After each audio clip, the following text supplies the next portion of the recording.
नमस्कार दोस्तों, मैं राहुल मिश्रा। मैं आप सभी का एक बार फिर से स्वागत करता हूं आपके अपने चैनल माई पाठशाला में। तो जैसा कि आपको पता है कि आपका एक मॉर्निंग शो है करंट अफेयर्स का, और देखते हैं आज के हमारे बेहतरीन करंट अफेयर्स क्या हैं जो हमें शायद एग्जाम में 1 या 2 नंबर दिला दें। देखिए, करंट अफेयर्स का कोई भरोसा नहीं होता कि वो कब आपको नंबर दिला देगा, तो इसलिए सारी न्यूज को थोड़ा सा ध्यान से देखिए। डिटेल है, वन लाइनर है और फिर उसके बाद क्विज है। तो ये कंप्लीट तैयारी का पैकेज है आपके लिए। और ध्यान रखिएगा, कुछ लोग इंग्लिश में डिमांड कर रहे थे, धीरे धीरे करंट अफेयर्स इंग्लिश में आना शुरू हो गया है। आज क्विज जो है वो इंग्लिश में भी होंगे। तो फिलहाल जो भी हैं और जो भी इस तरह की डिमांड कर रहे थे कि सर इंग्लिश में लेके आइए, मैं कोशिश कर रहा हूं, क्योंकि उतना कंटेंट इंग्लिश में भी टाइप करना, उतना ही कंटेंट हिंदी में भी टाइप करना डबल मेहनत हो जाती है, और उसके बाद ट्रांसलेशन की भी हमारे पास समस्या रहती है। तो इसलिए थोड़ी सी चीज़ों को वजह से ये आपको थोड़ा डिले हो रहा है। जैसे हमें कोई ऐसा बंदा मिल जाएगा या कोई ऐसा पर्सन मिल जाएगा जो प्रॉपर तरीके से बैकएंड काम को संभाल सकेगा, वैसे ही आपको इंग्लिश में मिलने लगेगा। तब तक आप इसे देखते रहिए। फिलहाल पहली न्यूज आपकी है आज के लिए, और वो है Indian cooling action plan. India cooling action plan जारी किया गया है। थोड़ा सा इसके बारे में, ड्राफ्ट के बारे में जान लीजिए। केंद्रीय पर्यावरण, वन और जलवायु परिवर्तन मंत्री हर्षवर्धन, यानी कि क्लाइमेट चेंज मिनिस्टर जो हैं आपके, वो हर्षवर्धन हैं, हाल ही में नई दिल्ली में आयोजित एक समारोह में इंडिया कूलिंग एक्शन प्लान, जिसे ICAP कहा जा रहा है, जारी किया है। इंडिया कूलिंग एक्शन प्लान का उद्देश्य क्या है, क्यों जारी किया गया, क्यों ऐसा हो रहा है? तो पर्यावरण और सामाजिक आर्थिक लाभों को हासिल करने के लिए के कार्यों में तालमेल का प्रयास करना है। देखिए, एक्चुअल में जब COP 2013 हुआ था सम्मेलन, जबकि ये सम्मेलन हुआ था, तो वहां पर पेरिस समझौते के तहत एक बात आई थी सामने कि इसके बीच में क्या ट्रेड ऑफ होना चाहिए। क्या लोगों, अगर हम कार्बन उत्सर्जन को कम करते हैं, क्योंकि कार्बन उत्सर्जन जो पूरा का पूरा है वो औद्योगिकरण से होता है, यानी कि इंडस्ट्रियलाइजेशन से होता है। तो अगर आप कार्बन उत्सर्जन को कम करना चाहते हैं तो आपको अपनी इंडस्ट्री के साथ भी समझौता करना पड़ेगा, उन्हें भी कम करना पड़ेगा। और जब जो देश विकसित हैं उनका तो चलो कोई दिक्कत नहीं है, लेकिन जो विकासशील है, जो लगातार ग्रो कर रहे हैं, अगर वो कार्बन उत्सर्जन को कम करना चाहेंगे, ग्लोबल वार्मिंग के खतरों को कम करना चाहेंगे, तो कहीं ना कहीं उन्हें अपने इनसे इंडस्ट्री, यानी कि उनको अपने औद्योगिकरण के साथ ट्रेड ऑफ करना पड़ेगा, उनके साथ समझौता करना पड़ेगा। तो वही बात यहां पर है कि यहां पर जो एक्शन प्लान लिया गया है उसमें तालमेल बिठाने का प्रयास करना है कि पर्यावरण और सामाजिक आर्थिक लाभ, पर्यावरण लाभ यानी इकोलॉजी के जो लाभ होते हैं वो अलग होते हैं, लेकिन सोशियो और आपके फाइनेंशियल जो सोशियो इकोनॉमिक जो आपके बेनिफिट्स होते हैं वो एकदम अलग होते हैं। दोनों के बीच में सामंजस्य बिठाना बहुत जरूरी है। ऐसा ना हो कि आप समाज और आर्थिक बढ़ाते चले जाएं, इंडस्ट्री बढ़ाते चले जाएं, लेकिन पर्यावरण को पूरी तरह से दूषित कर दें, बेकार कर दें। तो इनके बीच में जो तालमेल बिठाने वाली बात की गई है, उसी का एक पार्ट है, एक छोटा सा पार्ट है इंडियन कूलिंग एक्शन प्लान। उम्मीद करता हूं कि आपको ये मुद्दा समझ में आ गया होगा कहां की मैं बात कर रहा हूं। तो फिलहाल आगे चलते हैं। इंडिया कूलिंग एक्शन प्लान द्वारा अगले 20 वर्षों तक सभी क्षेत्रों में शीतलता से संबंधित आवश्यकताओं से जुड़ी मांग तथा ऊर्जा आवश्यकताओं का आकलन करना, सबसे पहला पॉइंट, इसका जो उद्देश्य है वो ये। दूसरा, सभी क्षेत्रों में गर्मी से राहत दिलाने तथा सतत शीतलता प्रदान करने वाले उपायों को अपनाने के बारे में सलाह देना। तकनीशियनों के कौशल विकास पर ध्यान केंद्रित करना। घरेलू वैकल्पिक तकनीकों के विकास हेतु शोध एवं विकास पारिस्थितिकी तंत्र को विकसित करना, यानी कि रिसर्च एंड उनके लिए जो सिस्टम है उसको डेवलप करना, इकोलॉजी सिस्टम डेवलप करना। वर्ष 2037 से 38 यानी कि 2037 to 38 तक विभिन्न क्षेत्रों में शीतलक मांग को 20% से 25% तक कम करना होगा, ये उनका उद्देश्य है। 2037 to 38 तक रेफ्रिजरेंट डिमांड को 25% से 30% तक कम करना। 2037 से लेकर 38 तक शीतलन हेतु, यानी कि जो भी आपका कूलिंग के लिए जो जरूरत होती है, उसकी जो ऊर्जा होती है, जो एनर्जी की आवश्यकता होती है, उसको भी 25 से 40% तक कम करना। वर्ष 2022 से 2023 तक कौशल भारत मिशन के तालमेल से सर्विसिंग सेक्टर में लगभग आपकी 1 लाख तकनीशियनों को प्रशिक्षण और प्रमाण पत्र उपलब्ध कराना। तो अब आपके हिसाब से क्वेश्चन क्या बन सकता है, आपके लिए जो क्वेश्चन बन सकता है वो क्या हो सकता है? इंडियन कूलिंग एक्शन प्लान का संबंध किससे है? इंडियन कूलिंग एक्शन प्लान का संबंध आपके पर्यावरण और सामाजिक आर्थिक लाभों के बीच में तालमेल बिठाने से है। और जैसा कि आपको पता है कि एसी से जो गैस निकलती है, एयर कंडीशन जो होते हैं हमारे घरों में, जो फ्रिज वगैरह होते हैं, जो रेफ्रिजरेटर होते हैं, जिनके अंदर फ्रेऑन गैस पाई जाती है, फ्रेऑन गैसों का एक मिश्रण होता है, फ्रेऑन गैस जो रेफ्रिजरेशन के लिए जरूरी होती है। तो अगर आपको जो ठंडापन महसूस होता है फ्रिज के अंदर, वो फ्रेऑन गैस की वजह से होता है और उसी की सप्लाई उसके अंदर दी जाती है। फ्रेऑन गैस का होता क्या है, आपके एसी या आपके जो भी रेफ्रिजरेटर होते हैं उनमें कंप्रेसर लगा होता है, वो उस गैस को क्या करता है, कंप्रेस करता है। और उस गैस के अंदर एक प्रॉपर्टी होती है, इन गैस के मिश्रण के अंदर एक प्रॉपर्टी होती है कि जब इनको एक्सपेंड किया जाता है, यानी कि जब इनको विस्तारित रूप में रखा जाता है, तो ये ठंडी हो जाती है और वायुमंडल से ऊष्मा ग्रहण करती हैं। जब ये गैस फिर से गर्म होती है तो ये वापस फ्रिज या रेफ्रिजरेशन इसको वापस ले जाता है और कंडेंसेशन में डालता है। जो आपके कंडेंसर वगैरह होते हैं उनमें आपने देखा होगा कि वो एकदम जाली नुमा होते हैं, तभी आपका फ्रिज का पीछे वाला पार्ट गर्म होता है। और जो आपने एसी वगैरह में भी देखे होंगे तो वहां पे भी जाली नुमा पार्ट होता है, उनमें ये गैस रन करती है और फिर उसके बाद वो ठंडी हो जाती है और फिर वापस जाके ये फिर से ये प्रोसेस चलता रहता है, जिसे शीतलन कहते हैं और जिसे कूलिंग या रेफ्रिजरेशन भी कहते हैं। ये कार्नोट साइकिल का अपोजिट होता है। कार्नोट साइकिल इंजन की साइकिल है जिसके जरिए ऊर्जा का फ्लो देखा जाता है। तो ये थोड़ा सा मैं डिटेल में चला जा रहा हूं, लेकिन फिलहाल आपको यही ध्यान रखना है कि इंडिया कूलिंग एक्शन प्लान जो है वो क्यों जारी किया गया है। वो इस बार इस वजह से जारी किया गया, केंद्रीय पर्यावरण, वन और जलवायु परिवर्तन मंत्री कौन है, वो हर्षवर्धन है। अगली जानकारी की तरफ चलते हैं दोस्तों। अगली जानकारी है, फिलिस्तीन के होंगे नए पीएम मोहम्मद सताह। फिलिस्तीन जिसे पालिस्तीन भी कहते हैं, पालिस्तीन आप ऐसे इंग्लिश में ऐसे पढ़ेंगे तो आपको इंग्लिश में ऐसे कुछ मिलेगा, पालिस्तीन। फिलिस्तीन एक्चुअल में जहां पे आज इजराइल है वहां कभी फिलिस्तीन हुआ करता था, लेकिन धीरे धीरे इजराइलियों की संख्या लगातार बढ़ती चली जा रही है। और अगर आप देखें तो 1946 में भी ये स्थिति थी कि वहां पे अच्छा खासा फिलिस्तीन का जनसमूह था, लेकिन धीरे धीरे वो खत्म होता चला जा रहा है। उनके बीच में लड़ाइयां होती चली जा रही, जिसमें जो फिलिस्तीन है, जिनको यहूदी धर्म के माने जाते हैं, वो धीरे धीरे बहुत कम संख्या में रह गए हैं और फिलिस्तीन एक छोटा सा देश हो गया जिसकी राजधानी रामल्ला है। रामल्ला कहां की राजधानी है? रामल्ला आपकी फिलिस्तीन की राजधानी है। फिलहाल प्रधानमंत्री के बारे में बात की गई है। फिलिस्तीन प्राधिकरण के अध्यक्ष महमूद अब्बास द्वारा मोहम्मद सताए को फिलिस्तीनी प्रधानमंत्री के रूप में नामित किया गया है। वेस्ट बैंक की प्रमुख फतेह पार्टी का एक सदस्य लंबे समय से अब्बास का सहयोगी है। तो ये लंबे समय से अब्बास के सहयोगी महमूद अब्बास के रामी अल हमदल्ला ने राष्ट्रपति और महामहिम सरकार से राष्ट्रपति महमूद अब्बास के पद से इस्तीफा देने और सत्ता साझाकरण समझौते को लागू करने के लिए हमास और फतेह की विफलता को रेखांकित करने के बाद ये घोषणा की है। तो आपको बस इतना ध्यान रखना है कि फिलिस्तीन के राष्ट्रपति के प्रधानमंत्री के रूप में किनको नामित किया गया है, तो उनका नाम है मोहम्मद सताह। ठीक है। और जैसा कि मैंने आपको फिलिस्तीन के बारे में बता दिया है कि जो फिलिस्तीन की राजधानी है वो है आपकी रामल्ला। और अगर हम बात करें तो यहाँ पर जो मुद्रा चलती है वो होती है इजरायली सेकेल मुद्रा चलती है। यहाँ पर मुद्रा का नाम है सेकेल और आपकी जो राजधानी है वो है रामल्ला। ठीक है, अगली जानकारी की तरफ चलते हैं हम लोग। अगली जानकारी है दोस्तों, ये थोड़ा सा एक अच्छी खबर है हमारे लिए। भारत ने फिनलैंड बॉक्सिंग टूर्नामेंट में स्वर्ण पदक जीत लिया है और कविंदर सिंह बिष्ट, जो फोटो देख रहे हैं वो है कविंदर सिंह बिष्ट की, 56 किलोग्राम कैटेगरी में स्वर्ण पदक जीता है, जबकि 60 किलोग्राम कैटेगरी में शिव थापा और 3 अन्य ने फिनलैंड के हेलेंस्की में 38वें गीबे बॉक्सिंग टूर्नामेंट में शानदार भारतीय कैंपेन की समाप्ति की। बिष्ट ने 56 किलोग्राम के शिखर सम्मेलन में राष्ट्रमंडल खेलों के कांस्य पदक विजेता हुसामुद्दीन को हराया है। रजत पदक के साथ 3 बार के एशियाई पदक विजेता शिव थापा, गोविंद साहनी, राष्ट्रमंडल खेलों के कांस्य पदक विजेता मोहम्मद हुसामुद्दीन और दिनेश डागर थे। तो फिलहाल यहाँ पे भारत ने फिनलैंड में एक बॉक्सिंग टूर्नामेंट हुआ है जिसमें स्वर्ण पदक जीत लिया है। तो ये जानकारी आपको नाम याद रखना होगा, कविंदर सिंह बिष्ट। अगली जानकारी आप इनको पहचानते होंगे बहुत अच्छी तरीके से, ये हमारे भूतपूर्व आरबीआई गवर्नर यानी कि रघुराम राजन। तो ये जो हमारे पहले के रघुराम राजन जी हैं, इनको अभी एक अवार्ड मिला है। रघुराम राजन जी को यशवंत राव चौहान राष्ट्रीय पुरस्कार से सम्मानित किया गया। यशवंत राव चौहान शायद आप नहीं जानते होंगे, लेकिन यशवंत राव चौहान का पूरा नाम यशवंत राव बलवंत राव चौहान है।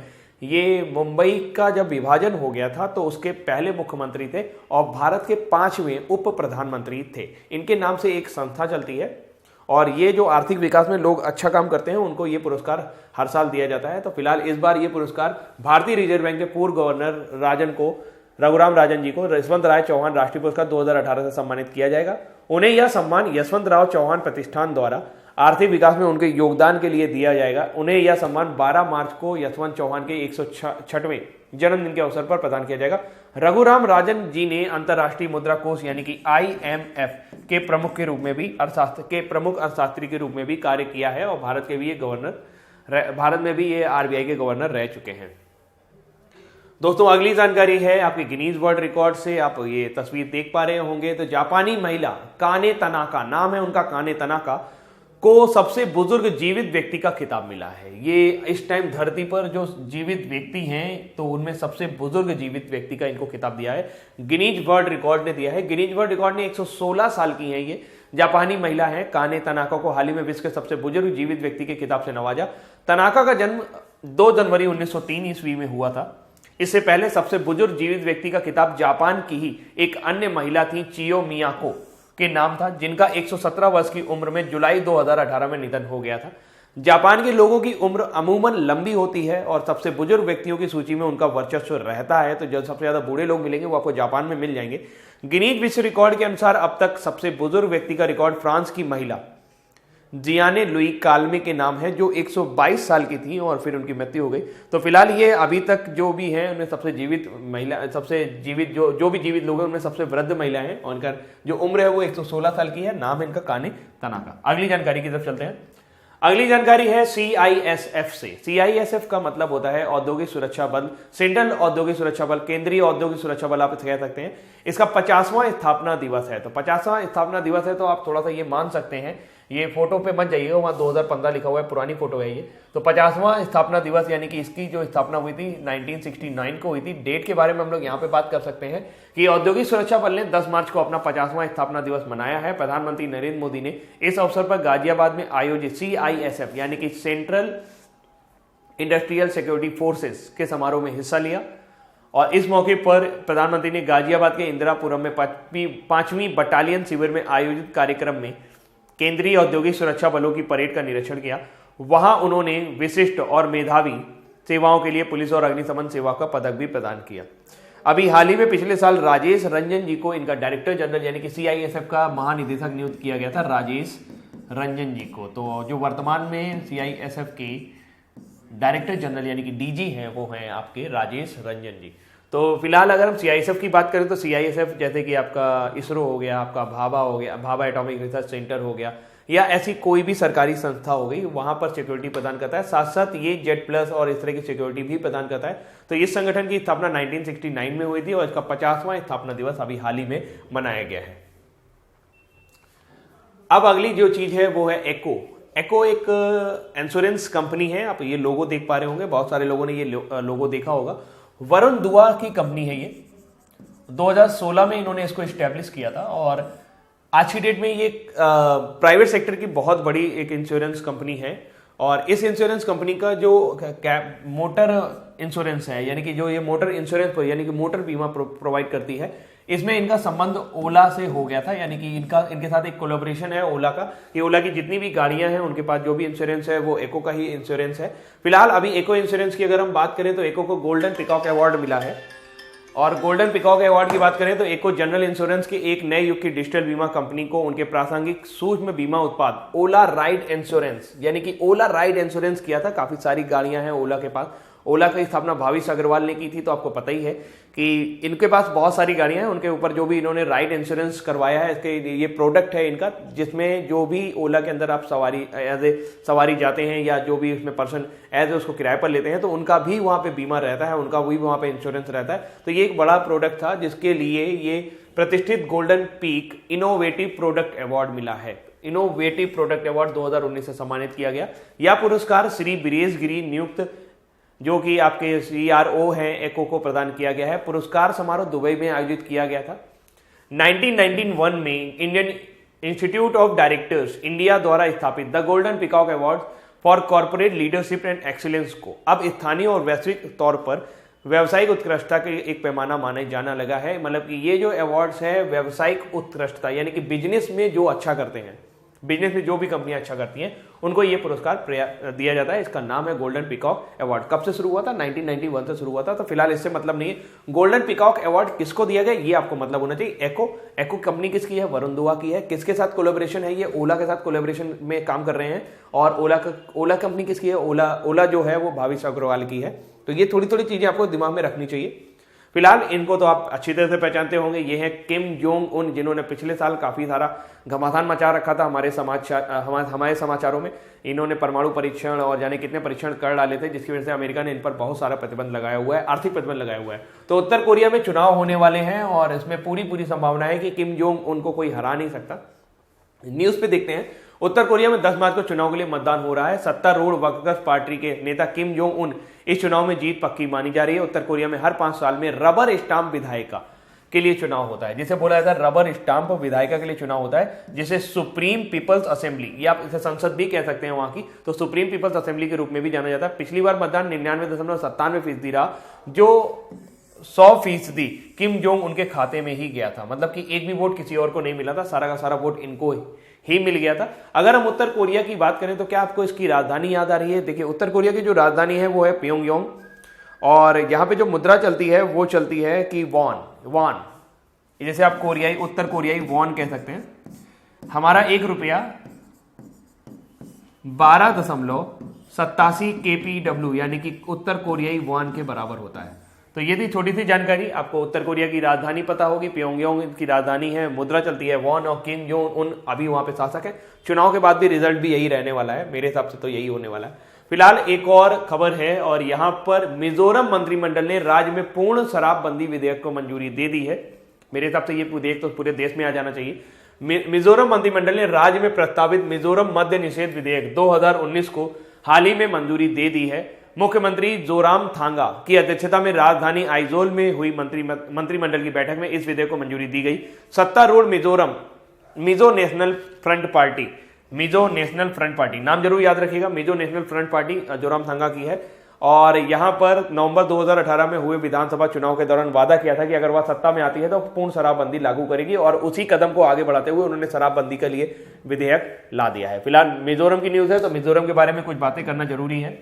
मिजोरम के राज्यपाल जो थे अभी कुम्मनम राजशेखरन, मैंने अभी कुछ दिन पहले आपको बताया था कि उन्होंने इस्तीफा दे दिया है। इस्तीफा उन्होंने दिया है क्योंकि वो केरला के रहने वाले हैं, और केरला में तिरुवनंतपुरम शशि थरूर जी चुनाव लड़ने जा रहे हैं। तो शशि थरूर के विरुद्ध भाजपा के एक बड़े नेता को खड़ा करना बहुत जरूरी था, जिसकी वजह से कुम्मनम राजशेखरन ने ये अपना इस्तीफा दे दिया। अब उनकी जगह जगदीश मुखी, जो कि असम के भी राज्यपाल हैं, उनको मिजोरम के राज्यपाल का अतिरिक्त प्रभार दिया गया है। मिजोरम की राजधानी आइजोल है, और आप मैप में आराम से देख सकते हैं कि यह है मिजोरम, नीचे साइड पर पूरा की तरह बना हुआ है।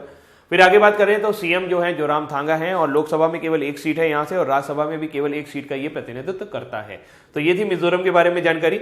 आगे चलते हैं दोस्तों अगली जानकारी में। देखिए, लोकसभा चुनाव का ऐलान कर दिया है हमारे मुख्य चुनाव आयुक्त जो है वो है सुनील अरोड़ा जी। उन्होंने ये पूरा का पूरा निर्णय दे दिया है। राष्ट्रपति की अनुशंसा के बाद चुनाव आयुक्त आपके चुनावों की डेट घोषित करते हैं। उन्होंने ये डेट घोषित कर दी है। उन्होंने कहा है कि 7 चरणों में चुनाव होंगे और नतीजे 23 मई को आएंगे। चुनाव आयोग ने हाल ही में लोकसभा चुनाव 2019 की तारीखों का ऐलान कर दिया है।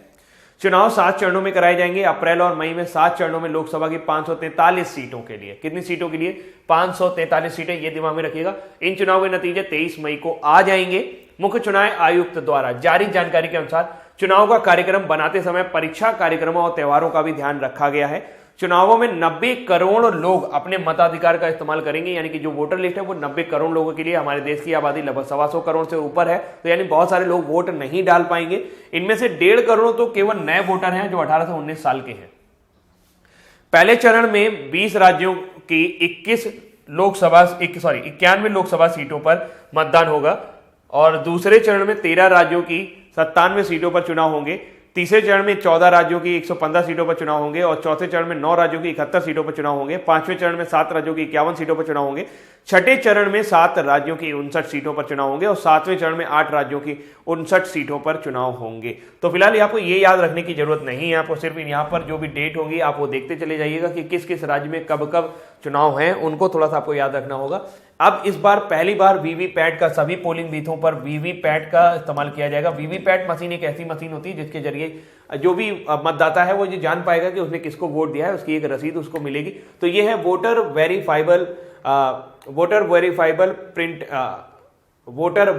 Printed audit trail. तो ये हो जाएगा paper audit trail, sorry voter, मैं लिख देता हूं यहां पर, मैं थोड़ा सा भूल गया इसको। Voter verifiable printed audit trail. तो एक इसका फुल फॉर्म ये है, और आपको ये पता नहीं कहीं भी पूछा जा सकता है, तो आपको थोड़ा सा याद भी रखना चाहिए। तो ये था वीवीपैट, और बहुत सारे ऐसी चीजें होंगी जैसे कि वीवीपैट का इस्तेमाल होगा। 1950 एक हेल्पलाइन नंबर जारी किया गया है कि अगर किसी को कोई दिक्कत वगैरह होती है या असामयिक कोई भी हेल्प चाहिए होती है तो वो 1950 पर डायल कर सकता है। तो फिलहाल ये थे आज के आपके डिटेल करेंट अफेयर्स। अब बारी है आपके लिए वन लाइनर लाने की, और वन लाइनर देखिए आपकी स्क्रीन पर है, मैं एक एक करके पढ़ता चला जाता हूं, आप इसको दोहराते जाइए। चुनाव आयोग ने हाल ही में लोकसभा चुनाव 2019 की तारीखों का ऐलान कर दिया है। अप्रैल और मई में 7 चरणों में लोकसभा की कितनी सीटों के लिए चुनाव कराए जाएंगे? तो लोकसभा में जो सीटें हैं वो हमारी हैं 543, तो 500 सीटों के लिए चुनाव होंगे। हाल ही में केंद्रीय पर्यावरण, वन और जलवायु परिवर्तन मंत्री हर्षवर्धन ने नई दिल्ली में आयोजित एक समारोह में कौन सा प्लान जारी किया है? तो वो है India cooling plan, cooling action. इसका मतलब क्या है, इसका उद्देश्य क्या है? इसका उद्देश्य है कि पर्यावरणीय लाभ और जो आपके सामाजिक और आर्थिक लाभ है उनके बीच में तालमेल बिठाना। फिलिस्तीनी प्राधिकरण के अध्यक्ष महमूद अब्बास द्वारा किसको फिलिस्तीनी प्रधानमंत्री के रूप में नामित किया गया है? तो सही आंसर है दोस्तों उसका मोहम्मद सताह ए को। भारत के किस खिलाड़ी ने फिनलैंड बॉक्सिंग टूर्नामेंट में 56 किलोग्राम की कैटेगरी में स्वर्ण पदक जीता है? तो उनका नाम है कविंदर सिंह बिष्ट।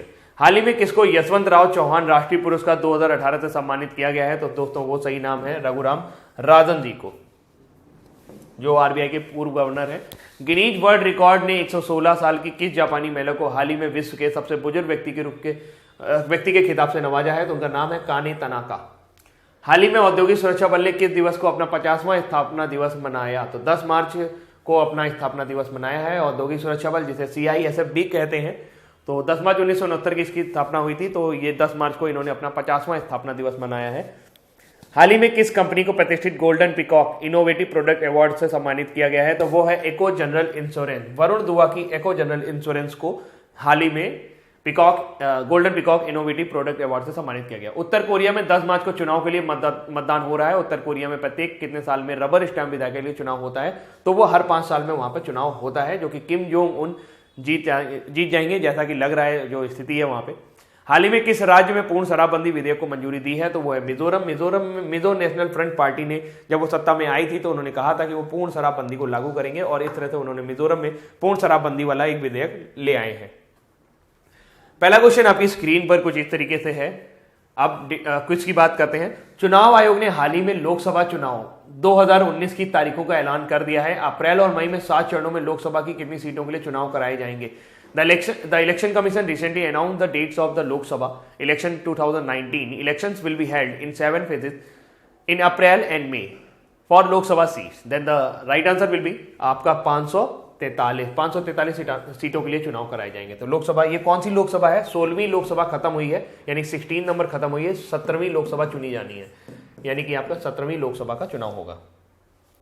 हाल ही में केंद्रीय पर्यावरण, वन और जलवायु परिवर्तन मंत्री हर्षवर्धन ने नई दिल्ली में आयोजित एक समारोह में कौन सा प्लान जारी किया है? Which plan has recently been released by union environment, forest and climate change minister mister Harshvardhan at a function held in New Delhi? India cold action plan, India warm action plan, India cooler action plan या India cooling action plan? Then the right answer is India cooling action plan.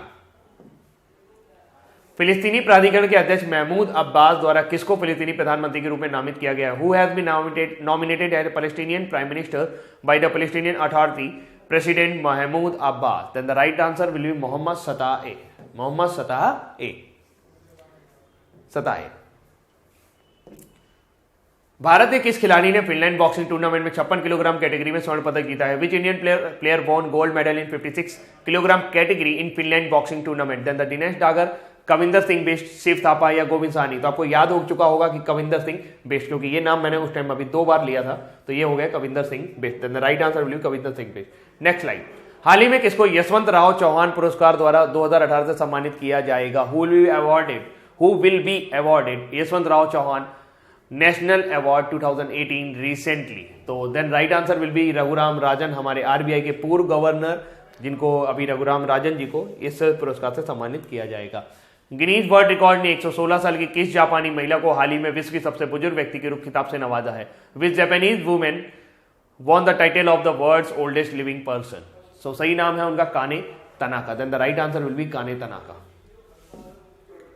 हाल ही में औद्योगिक सुरक्षा बल ने किस दिवस को अपना 50वां स्थापना दिवस मनाया? Which day did the industrial security force celebrate its 15th raising day? Then the right answer will be 10 March, 10 March. सही आंसर क्या है? 10 मार्च।